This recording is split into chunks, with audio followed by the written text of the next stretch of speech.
కార్యక్రమాలన్నీ ఏదైనా చిన్న చిన్న సమస్యలుంటే దాన్ని ఇంకా ఏ విధంగా ఇంప్రూవ్ చేయగలుగుతామో దానికి కూడా మీరు దోహదం చేయాల్సిన అవసరం ఉంది. ప్రతి ఒక్క నాయకుడిని ఈరోజు మిమ్మల్ని ఒకటే కోరుతున్నా, మన వల్ల పార్టీ ప్రతిష్ట పెరగాలి. సీనియర్స్ కూడా కోరుతున్నా, ఈ పర్వాలేదు తర్వాత చూసుకుందాం, నా ఇష్ట ప్రకారం చేద్దామంటే మనం పార్టీకి అన్యాయం చేసిన వాళ్ళు అవుతాం. చివరిగా చెప్తున్నా, పార్టీ గౌరవాన్ని పెంచేలా ప్రభుత్వ ప్రతిష్ట పెంచేలా మీరందరూ కూడా పనిచేయాలి. పార్టీ శాశ్వతంగా ఉండాలి, అధికారంతోనే ఉండాలి. తెలుగుదేశం బాగుంటే రాష్ట్రం బాగుంటుంది, ప్రజల భవిష్యత్తు బాగుంటుంది. మళ్ళీ వైకుంఠపాళి అవుతే పైకెక్కడం దిగడం ఇదే సరిపోతుంది. నేను చూశాను, ఇదే కానీ 2014 నుంచి 19 వరకు కానీ కంటిన్యూ అయినట్టు 19, 24 కానీ ఉంటే ఆ రోజే పోలవరం పూర్తయ్యేది, అమరావతికి ఒక షేప్ వచ్చేది, రాష్ట్రం నెక్స్ట్ లెవెల్కి వెళ్ళేది. ఒక చిన్న ఉదాహరణ చెప్తున్నాను. విభజన జరిగింది, తెలంగాణకు మనకు వనరులు చూసాం. ఆ రోజు 58% ఆంధ్రప్రదేశ్ జనాభా, 42% తెలంగాణ జనాభా. వాళ్ళ ఆదాయం 55%, మన ఆదాయం 45%.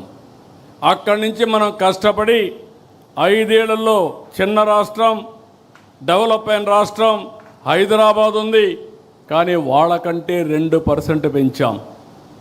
మనం 47%కి వచ్చాం, వాళ్ళు 53%కి వచ్చారు. 5 ఏళ్ళు ఈ పాలనలో మీరు చూస్తే ఈరోజు వాళ్ళు 60%కి అయ్యారు, మనం 40%కి వచ్చాం. సో విభజన రోజు ఉండే దానికంటే 5% తగ్గించేశారు, వాళ్ళు 5% పెరిగారు. మనం ఉన్నప్పుడు ఆ గ్యాప్ని 2% పెంచి 6% చేస్తే ఇప్పుడు 20% అయిపోయింది.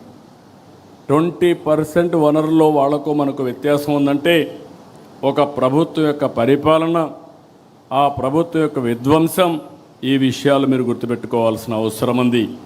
ఇది పదే పదే మీరు స్టడీ చేయాలి, మీరు అర్థం చేసుకోవాలి. మీరందరూ కూడా చాలా బిజీగా ఉంటాం, నేను కూడా బిజీనే. కానీ వీడికి వచ్చినప్పుడు నేను ఏం మాట్లాడాలని ఆలోచించుకొని వచ్చా, కానీ మీరు అది కూడా ఆలోచించకుండా మాట్లాడతారు, అది ప్రమాదం. This is where I'm asking all of you. దృష్టి పెట్టండి, మీరు ఆలోచించండి. ఫైనల్గా ఒకటే చెప్తున్నా, ఈరోజు ప్రమాణ స్వీకరణ మీరు చూశారు. 2047కి తెలుగు జాతిని నెంబర్ 1 చేయాలనేది మనందరి లక్ష్యం, మనందరి సంకల్పం. అది ఒక్క తెలుగుదేశం పార్టీతోనే సాధ్యం. మళ్ళీ ఇక్కడ విజ్ఞప్తి చేస్తున్నాం, మీ అందరికీ కూడా చెప్తున్నాను.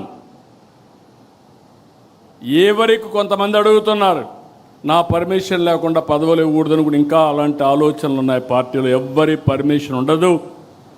ఎవడు బాగా పనిచేస్తే వాడికే దండేస్తాం తప్ప ఎవరి పర్మిషన్ ఉండవు. పార్టీ ఎవరిని నియమిస్తే వాళ్ళకు అండగా నిలబడడం, వాళ్ళతో కలిసి పనిచేయడం మీ బాధ్యత, మనందరి బాధ్యత, నా బాధ్యత కూడా. ఇంకా విధానాన్ని రూపకల్పన చేసుకుందాం, ఏ విధంగా అవార్డు వాళ్ళని గుర్తించాలో చేద్దాం. మీ గౌరవం పెరగాలంటే మీ నియోజకవర్గం బలంగా ఉండాలి. మీ నియోజకవర్గం బలహీనపడి మీరు బలపడాలంటే, మీ గౌరవం పెరగాలంటే పెరగదని చెప్పి కూడా నేను మీకు తెలియజేస్తున్నా.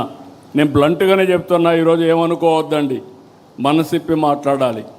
మనసిప్పి మాట్లాడకపోతే మీరు ఏమనుకుంటారంటే, ఎవరైనా పని చేయకపోయినా నాకు గౌరవం ఇవ్వమంటారు, నేను ఫస్ట్ నుంచి ఉన్నాను నాకు గౌరవం ఇవ్వమంటారు. కావాలంటే మా ఇంటికి పిలిచి ఒక కాఫీ ఇస్తాను, కానీ పార్టీ కోసం పనిచేసిన వాళ్ళకే గుర్తింపు ఉంటుంది. నేను వెరీ క్లియర్.